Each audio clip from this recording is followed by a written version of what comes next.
Ladies and gentlemen, thank you very much for watching this episode of Go Before You Don't. If you follow our vlog and you've been watching the last couple of videos, then you'll already know that about 1 month ago in Bolivia, we were robbed at the bus station in La Paz. Someone stole my entire camera bag.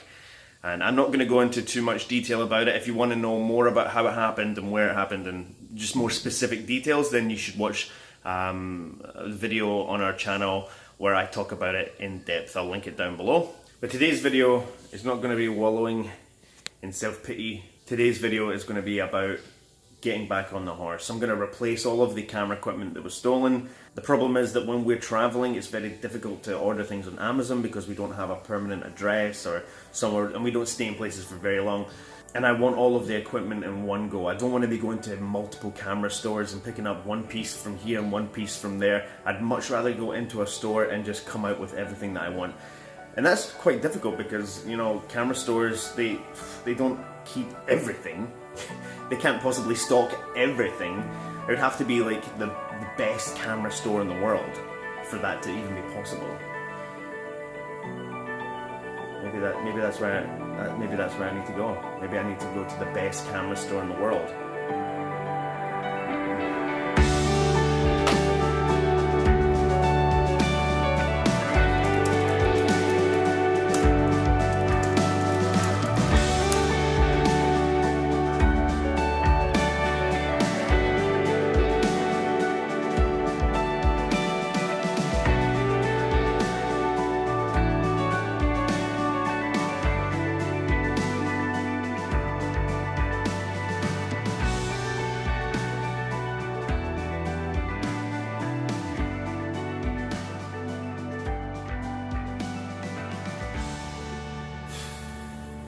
Okay, suppose we're going to New York.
Ladies and gentlemen, welcome to New York City.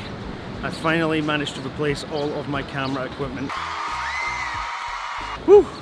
It feels so good to have this back. I thought today I would film a video telling you guys exactly what it is that I bought, what it was that I replaced. We've made a couple of upgrades, and I thought that maybe this way, if any of you are interested in travel vlogging or vlogging or blogging or doing anything with film or photography, then this might be a good guide for you. If you're wondering what equipment you should buy, I'll tell you what I buy, why it works for me, how much it costs, what I use it for, that kind of stuff, and I'll give you an idea of whether it's going to work for you or not. You're going to know what's right for you. This is definitely what's right for me.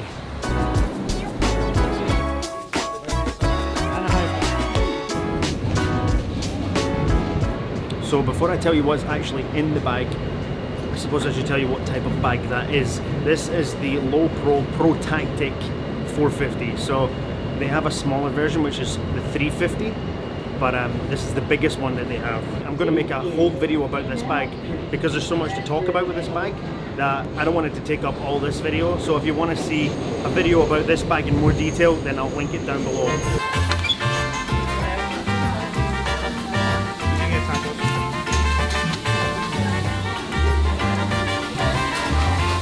camera I bought is the Canon 80D, and that's the exact same kind of camera that was stolen from me. I did consider upgrading to the Canon 6D Mark II and going for a full frame camera, but it is another $600 more expensive than the Canon 80D. I'm not really sure that it's worth it for me just yet, but maybe one day. This camera is just so great. It's got the flip out screen so you can see and frame yourself.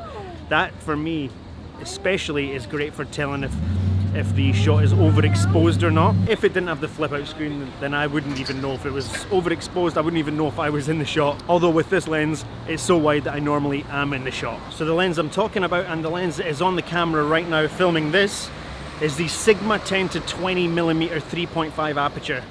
The lens that was stolen from me was also a Sigma 10 to 20mm, but it was the older model. I can't remember the exact aperture, but I think it was 4.5 to something. I put it at the bottom of the screen here. It's filming this way. Yeah, this way, look. There you go. Alright. Brooklyn. That's right. Yeah, that's Toto. There he is. There we go. It's very difficult to talk to the camera here because everybody else wants to talk to the camera.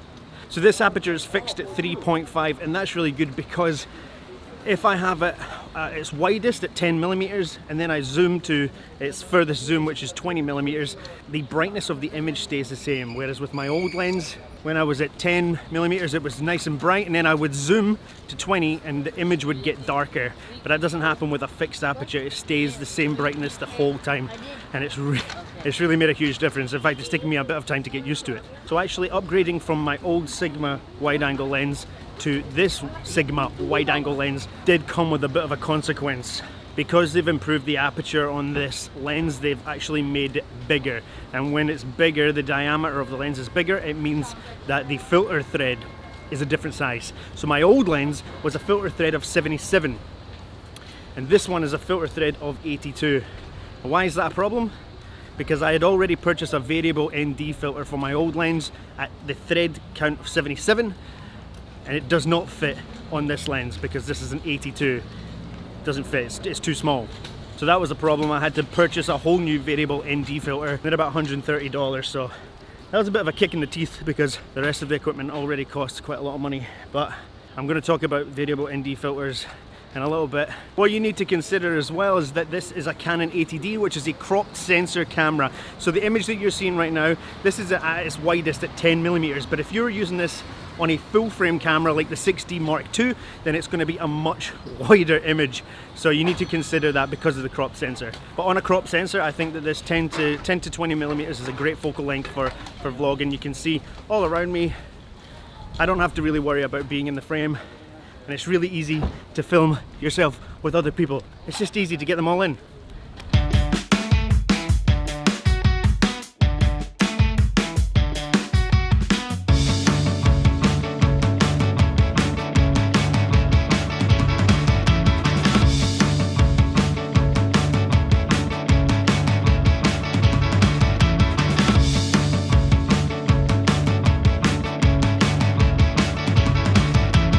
So I purchased another 2 lenses in B&H. The first one I'm going to talk to you about is the Canon 55 to 250mm zoom lens. It is so good for getting those far away zoom shots.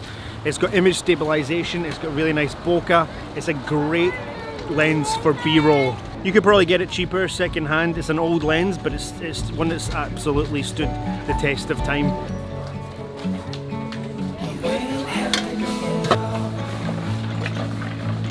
Thank you. What's the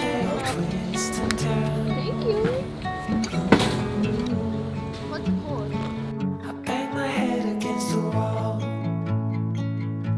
Yeah, somehow I just never learn.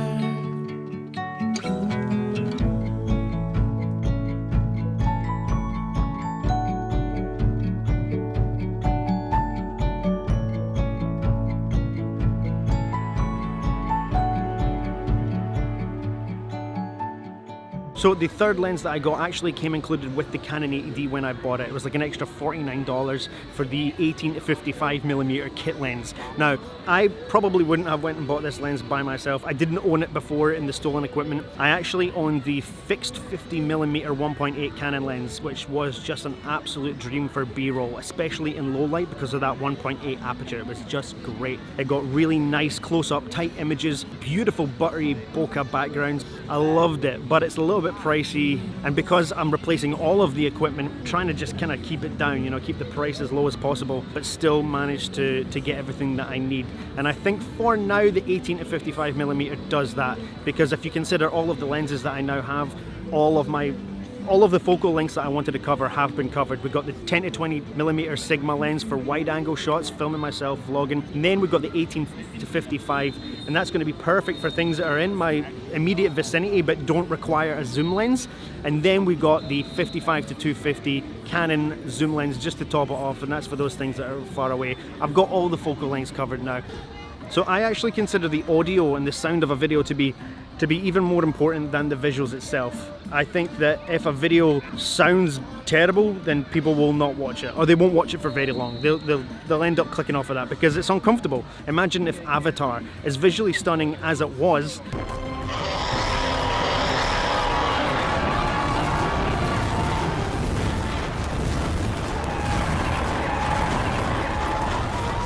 wouldn't have been half as successful as it was. I of course want my videos to sound as good as they look, and therefore I invested in a external microphone, in particular the Rode VideoMic Pro. It was then stolen from me, of course, that's what this video is about, and when it came to replacing that at B&H, I actually upgraded to the VideoMic Pro Plus, which is I don't think it was that long ago it was released, but it's a huge improvement on the old one. One thing that I absolutely love is now the connector cable from the microphone to the camera can be removed. Now, this doesn't sound like a huge deal until you consider the fact that when the old microphone's cable was broken, you had to buy a new microphone. There was no other option because it was built in. But now, if the cable gets damaged, you just replace the cable. Fantastic. The second thing that they improved is the battery. The old one took 9-volt batteries, which were so annoying to replace. I used to have like 5 of them in my bag, just because it would just die suddenly. But this microphone has been upgraded, and it's a rechargeable battery that you can just recharge yourself, and you don't have to go out and spend your money on batteries anymore, which is so good. It's just such a great microphone. It sounds fantastic. You've got such great control over it. If you're in a really loud environment, then you can select the -10 decibels so that it's not peaking and you're getting a lot of distortion. Equally, if you're in a very quiet environment, you can put it to +20, or you can just have it at 0 as well. You've got great control. So the sun is just set here in Brooklyn. We're on our way home, but I just wanted to mention the tripod that I bought at B&H. It's made by Manfrotto, which obviously is an incredible brand. It's solid, it's sturdy, it's very small, but it extends to full size. It's an unbelievable tripod. I know that a lot of people and a lot of vloggers go down the route of the flexible Gorilla Pod kind of Gorilla Grip ones. I don't like those, and I know Casey Neistat uses it, and heaven forbid that I disagree with Casey Neistat, because I know he is the king of vlogging, but for me it doesn't work, and I'll tell you why. And actually, a good example of why it doesn't work for me is in Casey's vlogs. How many times have you been watching a Casey Neistat vlog? He puts the camera down and it just falls over.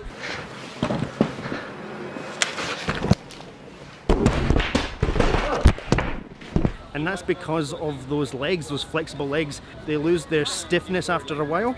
And I just don't want to have to spend so much time when I want to place the camera down, making sure that it's stable and it's not going to fall over. It's an expensive camera. I want to make sure that it's on a sturdy tripod and it's not just going to fall and smash. I'm sure Casey Neistat can afford to just replace his Canon 80D or his 1DX Mark II or whatever it is. But I can't. I've replaced it this one time, and I hope this is the last time I have to do it. Especially not because of a unreliable Gorilla Pod tripod.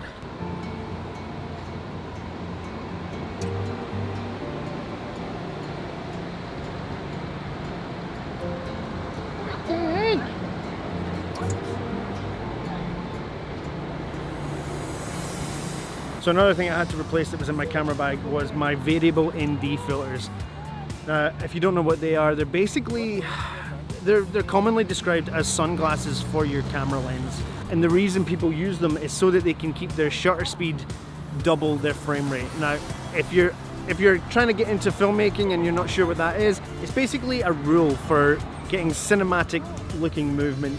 You want to be filming in 24 frames per second, and the rule is that whatever your frame rate is, then your shutter speed has to be double. However, if you are filming at 24 frames per second at a shutter speed of 50, in certain situations, like on a sunny day or a bright day in bright environments, then your picture's going to be blown out, and you're going to have to increase your shutter speed just to get it to a comfortable looking level of exposure. If you then introduce a variable ND filter into this equation and pop that on, that's going to allow you to manually control the amount of light coming in, so you can keep your shutter speed at 50 whilst you're filming at 24 frames per second. But these variable ND filters, they cost about $130 each. They're not cheap, but they are absolutely worth having.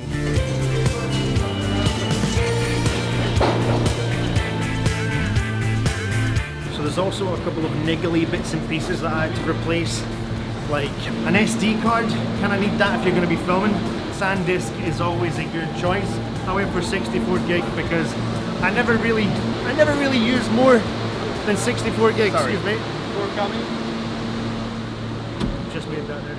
But another annoying thing is UV filters. Now, UV filters for your lenses, you can buy them for like $200. I think you can even buy them for like $400, and I'm sure they're amazing. But that's not what I'm looking for from a UV filter. The only thing I'm looking for from them is that they protect the lens from scratches and dust. That's it. For me, these ones are absolutely perfect. On the other hand, and in the same respect, I don't think that you should get them too cheap. I think you can get them for like $2 on eBay or something stupid like that. I do recommend that you go with a reputable brand like Tiffin, which I have went for. Also Hoya filters, they're great as well.